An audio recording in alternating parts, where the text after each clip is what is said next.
पत्रकारलाई सदस्यता दिदैनौ, हामी तपाईको कर्मचारी र शिक्षकलाई सदस्यता दिदैनौ, किनभने शिक्षकले चाहिँ तपाईको चाहिँ नै विद्यालयमा पढाउनु भन्दा धेरै राजनीति गरिरहेको हुँदो रहेछ है। पत्रकार पनि पार्टीको हुँदो रहेछ हैन, अनि पार्टीको पत्रकारले उसको पार्टीको पक्ष पोषण मात्रै गरिरहेको रहेछ, कर्मचारी पनि फेरि पार्टीको भएपछि त सकिएन कुरा है। मैले ताप्लेजुङमा पनि भनेको थिएँ, प्रहरीहरूलाई भोलि हाम्रो तपाईको चाहिँ शासन आएको बेला, हाम्रो सत्ता आएको बेला प्रहरीहरूलाई हामी तपाईको चाहिँ हस्तक्षेप गर्दैनौँ। प्रहरी भनेको सुरक्षाको कुरा, देशको सुरक्षाको लागि हो, नेताको सुरक्षाको लागि होइन, नेताको कमारा होइन है। प्रहरीहरूलाई तपाईको चाहिँ नेताको सुसारे बनाएर है, हाकिमको तपाईको चाहिँ घरमा चाहिँ भात पकाउने मान्छेहरू लगाएर त्यो खालको सम्पूर्ण विकृतिलाई हामी हटाएर एउटा राष्ट्र तपाईको चाहिँ सेवक, राष्ट्र तपाईको चाहिँ बचाउने राष्ट्र रक्षकलाई हामीले त्यही तरिकाको चाहिँ सम्मान दिनेछौँ। आज सम्पूर्ण प्रहरी मित्रहरू पनि यतातिर हुनुहुन्छ, दुःख गरिराख्नु भएको छ है। हाकिमको कुरा नमानौ, अब मान्नै पर्ने, अपराधीलाई पक्रेर ल्यायो, फोन आउँछ नेताको छोड्दे भन्छ छोडिदिनु पर्ने, कति दुःख गरेर उसले पक्रेर ल्याएको हुन्छ, नेताको फोन आउँछ छोडिदिनु, त्यस्तो पनि हुन्छ। खबरदार खबरदार, म भन्न चाहन्छु, श्रम संस्कृतिमा यो श्रम संस्कृति पार्टीको जरामै हो, विचारदेखि लिएर हरेक कुराको जरामै हो। म हाम्रै पार्टी भित्रका मान्छेहरूलाई पनि कारवाही गर्छु है। विकृति कुरा लिएर यहाँ आउनुभयो भने, विकृति गर्नुभयो भने तपाईँहरूलाई जेलमा खोज्ने हो मैले है, जेलमा खोज्ने हो। कुनै श्रमदातालाई चाहिँ यसो गरे त्यो त मेरो मलाई श्रम गर्न सघाउने हुँदैन, त्यो धरानमा हेर्दा हुन्छ, धेरैले मैले कारवाही गरेको छु। त्यो खालको सुशासनको कल्पना हामी गर्न सक्छौँ, त्यो योजना हामी बनाउन सक्छौँ र त्यसलाई यथार्थ हामीले बनाउन सक्छौँ भन्ने कुरा छ। हामी सूचनाको हक दिन्छौँ है।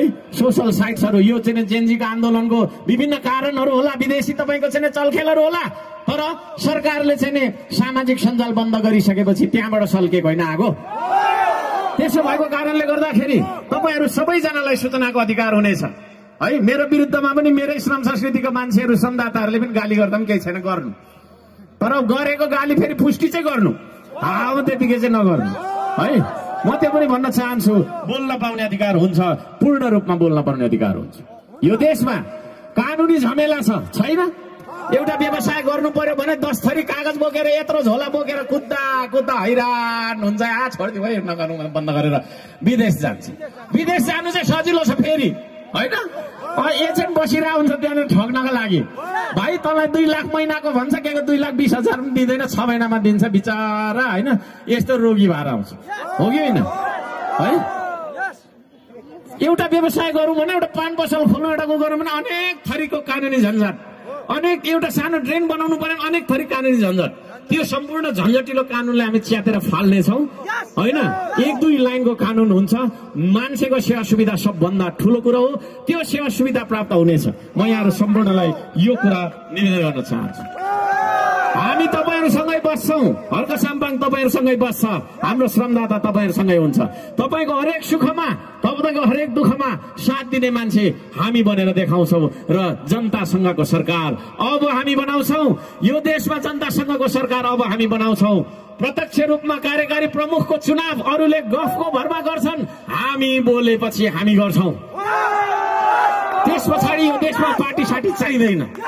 एउटा स्वतन्त्र मान्छे पनि यो देशको कार्यकारी प्रमुखको उम्मेद्वार बन्न सक्छ, जनताले जिताइदियो भने उसैले 5 वर्ष चलाओस्। यो झन्झट नगरिरहँ। कति कराओस् हर्क साम्पाङ, कति कराओस् तपाईँको छैन, अरू मान्छे किन कराइराख्ने हावामा होइन। हेरो त यत्रो कराइराख्नु परेको छ होइन, हो कि भन्नु न। त्यसले गर्दाखेरि यो खालको झन्झटलाई पनि तपाईँको छैन हामीले बिदा दिनुपर्छ र त्यो खालको देश हामी बनाउँछौँ र त्यो देश बनाउनका लागि तपाईँले मलाई साथ दिनुपर्छ, दिने हो। अब हामी अन्त्यमा आइसकेका छौँ। सम्पूर्ण श्रमदाताहरू देशलाई वचन दिन्छौँ, आदरणीय दाजुभाइ दिदीबहिनीहरू, यो देशलाई हाम्रो वचनको खाँचो छ, हाम्रो कसमको खाँचो छ है। देशलाई माया गर्नुहुन्छ तपाईँ, पक्का हो ल। अब म यहाँहरू सबैजनालाई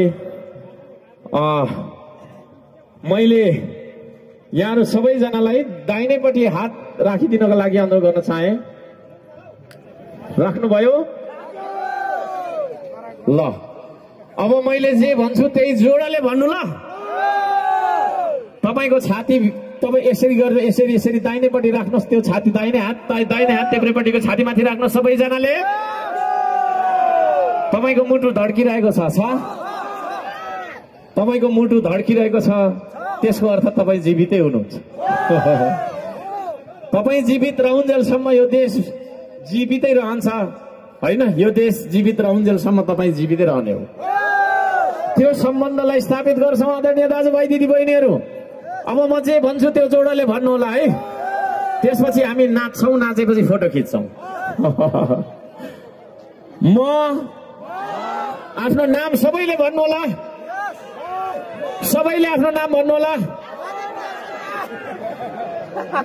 संखुवा सभाको पवित्र माटो छोएर, यो देशको पवित्र माटो छोएर देशलाई, यो माटोलाई वचन दिन्छु कि श्रम संस्कृति पार्टीको विधानलाई पालना गर्दै, श्रमदानको महाअभियानमा लाग्दै यो देशको स्वाधीनता, भौगोलिक अखण्डता, सांस्कृतिक विविधता सहितको राष्ट्रिय एकता र सार्वभौम सत्ता बचाइराख्न जस्तोसुकै कठिन परिस्थितिमा पनि सदैव प्रतिबद्ध, कटिबद्ध र सक्रिय रहनेछु। आफ्नो जिम्मेवारीमा रहेको कर्तव्य पूरा गरी छाड्नेछु। एउटा सच्चा र स्वाभिमानी देशभक्त श्रमदाता बनेर श्रमदानको महाअभियानमा सदैव जोडिनेछु। प्रकृति, संस्कृति र प्रविधिको सन्तुलित मिश्रण र विकासले मात्रै मानव संसार र जगतको रक्षा र उन्नति गर्न सकिन्छ। अनिवार्य श्रम र श्रमदानको नीतिले मात्रै देशको उन्नति गर्न सकिन्छ भन्ने दर्शन हर्कवादलाई आत्मसात गर्दै उच्च निष्ठा, नैतिकता र देशभक्तिका साथ उत्पादन र निर्माणको महाअभियानमा, देशभक्तिको निर्माण अभियानमा निस्वार्थ भावले लागिपर्नेछु, लागिरहनेछु। म हुँ श्रमदाता। सबैले भन्नु होला, म हुँ श्रमदाता, म हुँ श्रमदाता। हेर्दिन म अरूको आस, बन्दिन म जिउँदो लास। सजाउँछु श्रमले परिवेश, बनाउँछु म आफ्नो देश। हलोसरी जोतिन्छु म, हलोसरी जोतिन्छु म मेरै देशको माटोमा। आत्मनिर्भर बन्छु म स्वाभिमानको बाटोमा।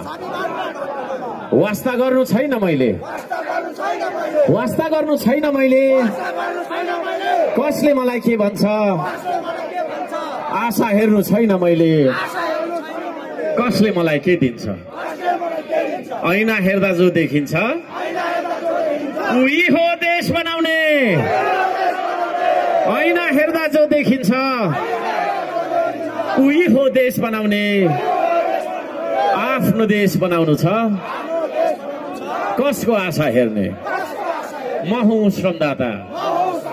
जय माटो, जय देश, जय स्वाभिमान, जय श्रमदान, जय श्रमदाता। धन्यवाद।